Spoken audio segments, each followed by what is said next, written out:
عن أنس بن مالك رضي الله تعالى عنه قال قال رسول الله صلى الله عليه وسلم إن العبد إذا أتي في قبره وتولى عنه أصحابه إنه ليسمع قرع نعالهم أتاه ملكان فيقعدانه فيقولان ما كنت تقول في هذا الرجل لمحمد صلى الله عليه وسلم فأما المؤمن أشهد أنه عبد الله ورسوله فيقال له انظر إلى مقعدك من النار قد أبدلك الله به مقعدا من الجنة فيراهما جميعا وأما المنافق والكافر فيقال له ما كنت تقول في هذا الرجل لا أدري كنت أقول ما يقول الناس رواه البخاري كتاب الجنائز ما جاء في عذاب القبر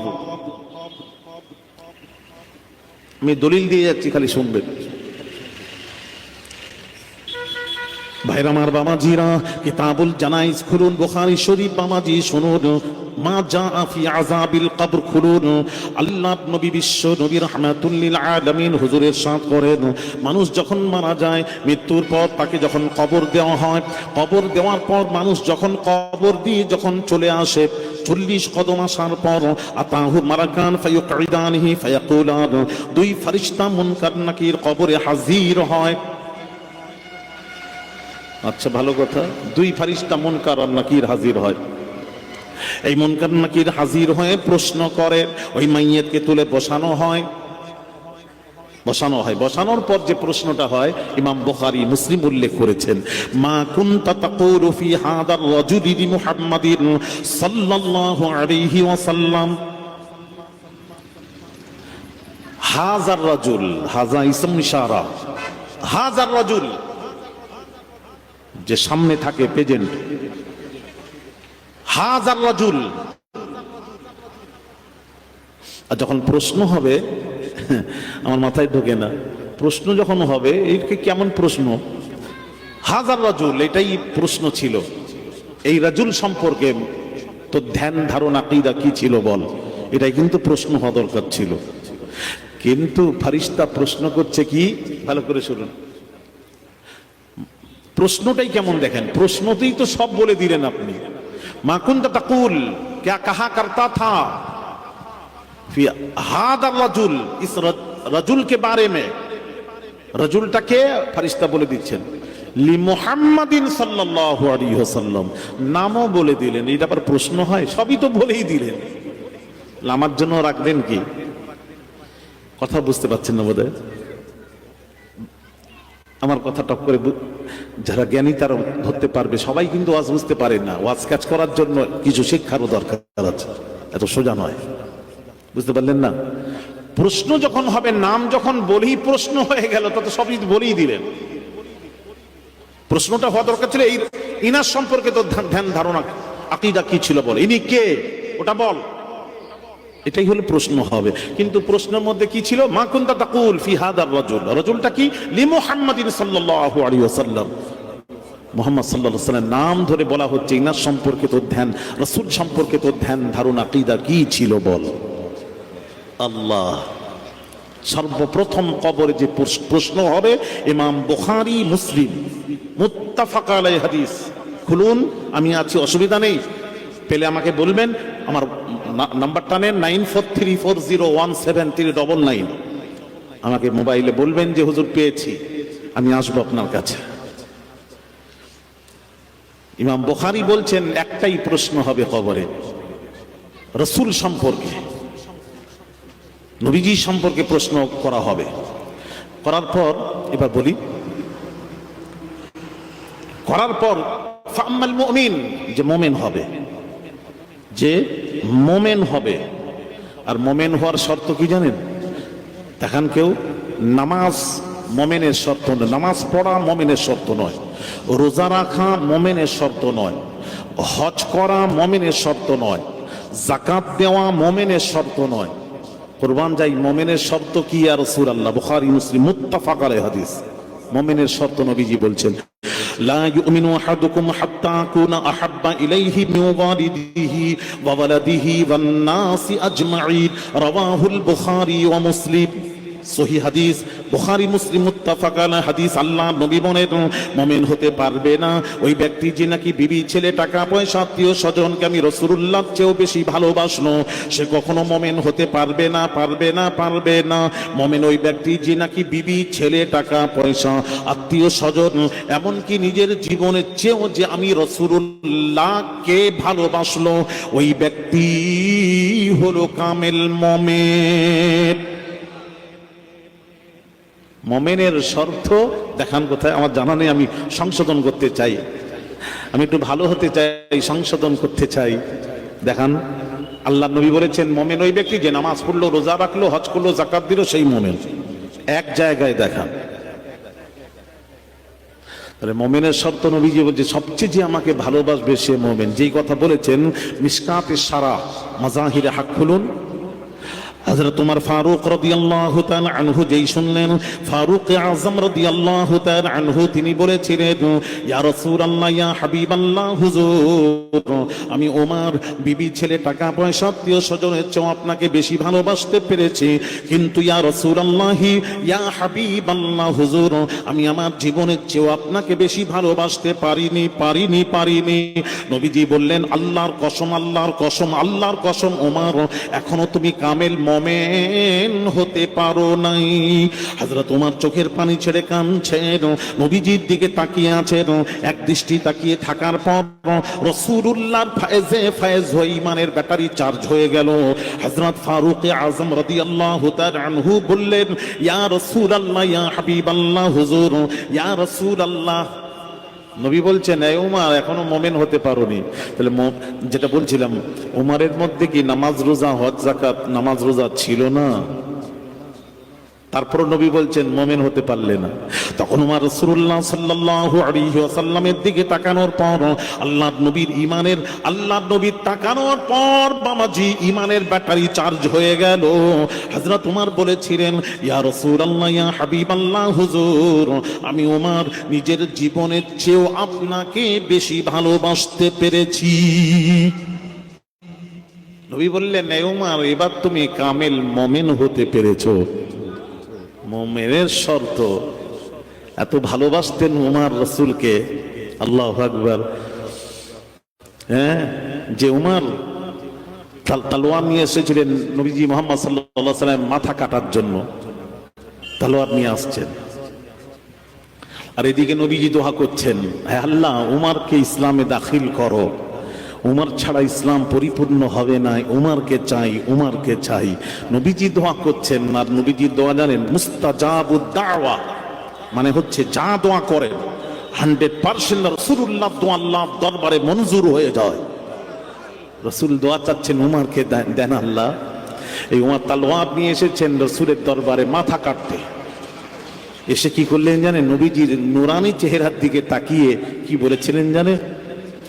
लेके तलवार फारूक घर से, लेके तलवार फारूक घर से कत्ल करने चले थे नबी को, पास पहुँचे तो रोकर ये बोले, पास पहुँचे तो रोकर ये बोले, मेरे महबूब तू कलमा पढ़ा दे। आरो जोरे बदुन ফেলে দিয়ে বুঝিয়া রাসূলুল্লাহ কলমা পড়িয়ে দিয়ে, কলমা পড়ে মুসলমান হয়ে গেলেন। হয়ে কি বলেছিলেন জানেন? ইয়া রাসূলুল্লাহ, ইসলাম সত্য ধর্ম। হ্যাঁ সত্য, ইন্না দীনা ইনদাল্লাহিল ইসলাম, আল্লাহর কাছে পছন্দনীয় ধর্মের নাম হলো ইসলাম, আল্লাহ পছন্দ করেন। তাহলে যখন ইসলাম যদি সত্য ধর্ম হয়, তাহলে লুকিয়ে লুকিয়ে কলেমার দাওয়াত আমি উম্মত থাকতে থাকতে দেবেন না। ইয়া রাসূলুল্লাহ, আসুন প্রকাশ্য দাওয়াত দিন। আর পৃথিবীর কোন শক্তি আপনাকে মারতে আসে, আমি উমর একাই যথেষ্ট। হায় হায়, একবার উমর সামনে, আমি সেই মক্কার গলিতে গলিতে দেখে আমার এখনো লোম দাঁড়িয়ে যাচ্ছে শোনা। আল্লাহ পাক 4 বার হজ পাকে নিয়ে গেছেন, উমরায় নিয়ে গেছেন। যতবার গেছি আমার ওই গলি গলিতে মনে পড়তো আমার উমারের কথা। হযরত আমিরুল মুমিনিন খলিফাতুল মুসলিমিন উমর ফারুক রাদিয়াল্লাহু তাআলা আনহু, আগের নিয়ম ছিল হামলা করত দুশমনেরা, শত্রু সামনের থেকে আসত। হযরত উমর ফারুক আযম রাদিয়াল্লাহু তাআলা আনহু নবীর সামনে চলে গেলেন।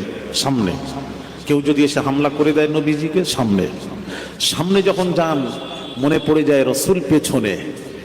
আল্লাহ পাক বলেছেন, ইয়া আইয়ুহাল্লাযীনা আমানু লা তুকদ্দিমু বাইনা ইয়াদাইল্লাহি ওয়া রাসূলিহি ওয়াত্তাকুল্লাহ। আল্লাহ পাক বলেছেন বাইনা ইয়াদাই, মুফাসসিররা লিখেছেন 2 হাতের মধ্যবর্তী স্থান, অর্থাৎ নবীকে পেছনে রেখে সামনের দিকে চলাফেরা করবে না। নবী থাকতে থাকতে নবীর আগে লোকমা তুলবে না।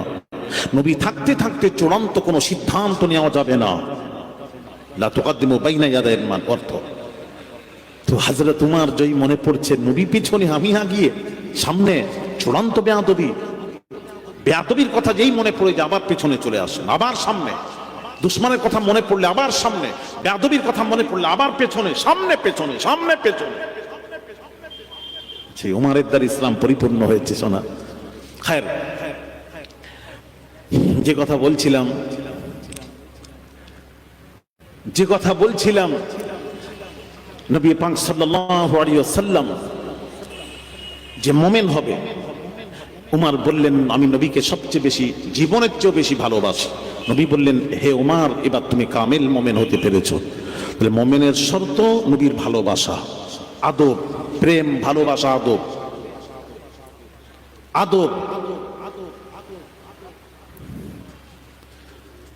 আজকাল আদব কোথায় বলুন তো, বুকে হাত দিয়ে? আমি তো আল্লাহ গোটা ভারতবর্ষ নয়, বাংলাদেশ নয়, বাইরে কান্ট্রি পর্যন্ত আল্লাহ নিয়ে গেছেন। কথা বুঝতে পেরেছেন? আমি গোটা দুনিয়া বহু কান্ট্রি দেখেছি, কোথায় গোটা দুনিয়া ঘুরলাম, আদব দেখতে পাইনি। আদব এক জায়গায় আছে, তাসাউফপন্থী তরিকাপন্থীদের মধ্যে আদব আছে। ছেলের বাড়িতে নিয়ে গিয়ে কি করলো আমাকে, আদব শেখেন, বোঝা যায় তরিকাপন্থী। কেননা তরিকার প্রথম সবক হলো, জানেন, তাসাউফের প্রথম সবক হলো তাসাউফ ওয়া হুয়া ফিল আদাবি। তাসাউফের প্রথম সবক হলো আদব।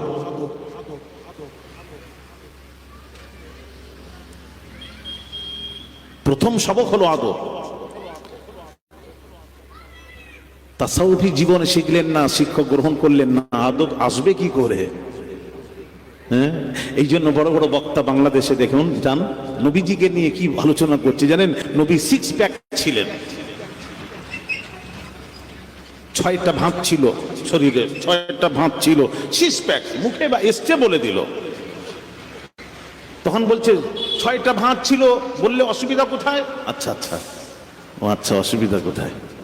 তাহলে একটু বলি, হাদিস বলি। ভাইরা আমার ভালো করে শুনবেন, খুব গুরুত্বপূর্ণ আলোচনা, ভালো বোঝার চেষ্টা করুন। আকীদার ওয়াজ হচ্ছে, ভালো করে বুঝুন। ভাইরা আমার, বাবাজি আব্বাস রাদিয়াল্লাহু তাআলা আনহু, নবীর চাচা আব্বাসকে একজন প্রশ্নকারী প্রশ্ন করলো, এই আব্বাস, বয়সে আপনি বড় না আপনার ভাতিজা মুহাম্মদ সাল্লাল্লাহু আলাইহি ওয়াসাল্লাম বয়সে বড়? প্রশ্নটা এটা ছিল, বয়সে কে বড়? এখন যদি কেউ ওনাকে জিজ্ঞেস করেন, এই যে মুরব্বীকে, যে বয়সে আপনি বড় না হুজুর বড়,